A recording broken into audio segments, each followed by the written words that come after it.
On a été très surpris de constater une grande activité dans tout le cerveau quand le sujet écoutait une œuvre de Strauss chantée par quelqu'un qu'il connaissait bien.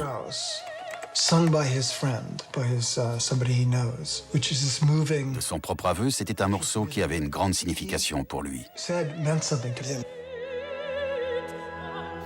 La musique transforme donc notre état d'esprit, mais elle peut aussi changer physiquement notre cerveau. Une des plus grandes découvertes de ces 5 ou 10 dernières années dans le domaine des neurosciences cognitives, et ça a une application en musique, est ce qu'on appelle la neuroplasticité. Le cerveau peut se transformer, et il est bien plus flexible et malléable que ce qu'on pensait.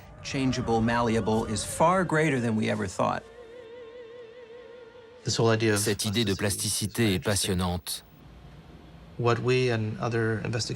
est en train de se rendre compte que le cerveau d'un musicien est différent, physiquement.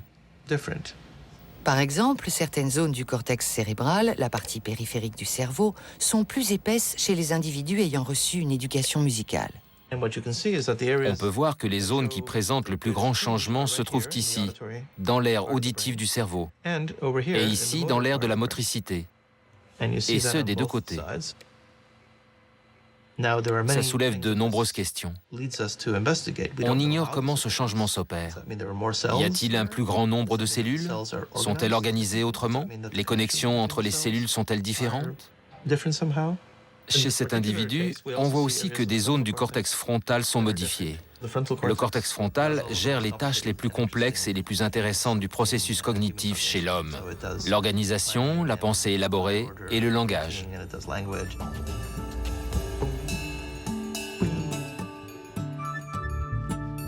Le neurologue Gottfried Schlaug a découvert une autre zone du cerveau qui présente des différences chez les musiciens, le corps calleux, qui relie les deux parties de l'encéphale. Chez les instrumentistes qui ont entamé leur formation musicale de bonne heure, il est nettement plus gros que chez ceux qui ont commencé tard ou chez les non-musiciens. C'est grâce au corps calleux que les deux parties du cerveau coordonnent les mouvements, par exemple ceux de la main et des doigts. Avant d'entamer nos travaux, on ne s'était même pas posé ces questions. On ne connaissait pas l'existence de ce phénomène. À présent, on cherche quelles situations sont susceptibles de faciliter et d'engendrer ces types de changements.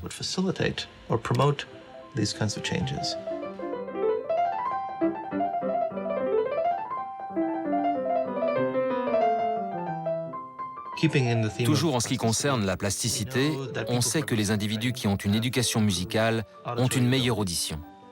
Si la musique transforme le cerveau, quelles sont les implications en matière d'éducation? Un bagage musical peut-il aider les enfants à progresser dans d'autres domaines? Ces travaux ont un aspect pratique. La musique peut-elle nous rendre plus intelligents? Des études très sérieuses semblent montrer que l'apprentissage d'un instrument, pas seulement l'écoute passive de la musique, à un jeune âge, entraîne de réels avantages cognitifs. Ces résultats montrent que l'apprentissage d'un instrument peut s'avérer important parce qu'il stimule le processus cognitif dans d'autres domaines que la musique. C'est une des conclusions les plus importantes de nos travaux. Il s'agit là d'un type d'éducation très particulier qui permet d'acquérir une plus grande intelligence dans certains domaines. L'éducation musicale, entre autres, a des répercussions sur l'anatomie du cerveau. Mais il y a quelques années encore, personne ne s'en doutait.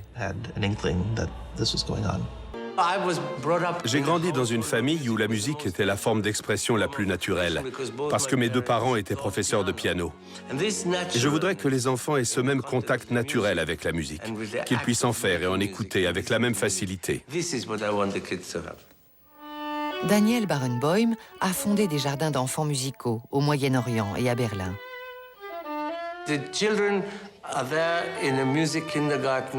Au jardin d'enfants musical, les enfants n'apprennent pas la musique. Ils apprennent par la musique.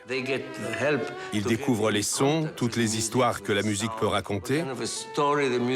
Et par ce biais, Ils assimilent tout ce qu'un petit apprend au jardin d'enfants.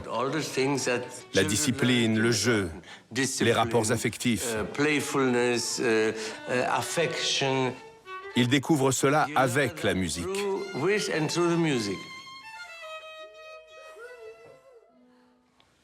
Dommage que je n'ai plus 3 ans.